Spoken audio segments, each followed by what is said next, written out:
আসসালামু আলাইকুম। আমি মোহাম্মদ নাহিদুল ইসলাম নাহিদ। আমি কৃষি সম্প্রসারণ অফিসার হিসেবে কৃষি সম্প্রসারণ অধিদপ্তর নলডাঙ্গা নগরে কর্মরত আছি। আপনারা ইতিমধ্যে জানেন যে আমাদের নলডাঙ্গা উপজেলার পেঁয়াজ চাষে অভূতপূর্ব সাফল্য অর্জন করেছে। বিশেষ করে গ্রীষ্মকালীন পেঁয়াজের জন্য নলডাঙ্গা খ্যাতি বর্তমানে বাংলাদেশে ছড়িয়ে পড়েছে এবং এই বছরে তারই ধারাবাহিকতায় আমাদের গ্রীষ্মকালীন পেঁয়াজের লক্ষ্যমাত্রা ধরা হয়েছে 40 হেক্টরের মতো, যা বাস্তবায়ন ইতিমধ্যে আমরা গ্রীষ্মকালীন পেঁয়াজের যে প্রণোদনা কার্যক্রম ছিল তার আওতায় 220 জন কৃষককে পেঁয়াজের প্রণোদনা সরবরাহ করেছি, যেখানে প্রত্যেক কৃষক পেয়েছেন 1 কেজি পেঁয়াজ বীজ, সাথে পেয়েছেন 20 কেজি ডিএপি সার, 20 কেজি এমওপি সার এবং 1 কেজি বালাইনাশক।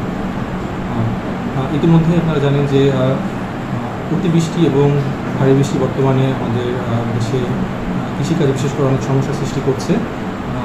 তো তারপরে আমাদের কৃষক ভাইয়েরা তারা পেঁয়াজের বীজতলা তৈরিতে অক্লান্ত পরিশ্রম করে চলেছে। ইতিমধ্যে আমরা দেখেছি আমাদের উপজেলায় 1 হেক্টরের মতো পেঁয়াজের বীজতলার চলমান কৃষক বাস্তবায়ন করেছেন এবং তারা এখনও তাদের যে কার্যক্রমটা আছে সেটা অব্যাহত রেখেছে এবং আমাদের মাঠ পর্যায়ে বা আমাদের ব্লক ভিত্তিক যে উপসহকারী কৃষি কর্মকর্তা রয়েছেন তারা সর্বদাই কৃষককে এই বিষয়ে পরামর্শ দিয়ে যাচ্ছেন। এর পাশাপাশি আমরা কৃষি সম্প্রসারণ কর্মকর্তা রয়েছে 2 জন, তারা আমরা বিভিন্ন সময়ে বিভিন্নভাবে মনিটরিং করছি যে কীভাবে এই পেঁয়াজের বীজতলাটাকে আরও বেশি দ্রুত বাস্তবায়ন করা যায় এবং পেঁয়াজের যে যে চাহিদাটা কীভাবে পূরণ করা সম্ভব হয়। এবং আমরা আশাবাদী যে বিগত বছর ন্যায় এবছর আমরা গ্রীষ্মকালীন পেঁয়াজের লক্ষ্যমাত্রা অর্জন করতে পারবো এবং পাশাপাশি যে ফলনটা আমরা জানেন যে আমরা গ্রীষ্মকালীন পেঁয়াজে সাধারণত ফলন 100 থেকে 110 মন, বিঘা প্রতি 100 থেকে 110 মনের মতো ফলন আমরা পেয়ে থাকি এবং আমরা আশাবাদী যে আমাদের যে কার্যক্রম বর্তমানে চলমান রয়েছে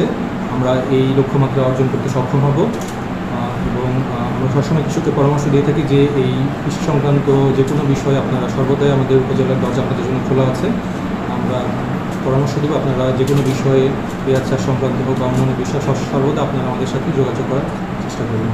ধন্যবাদ।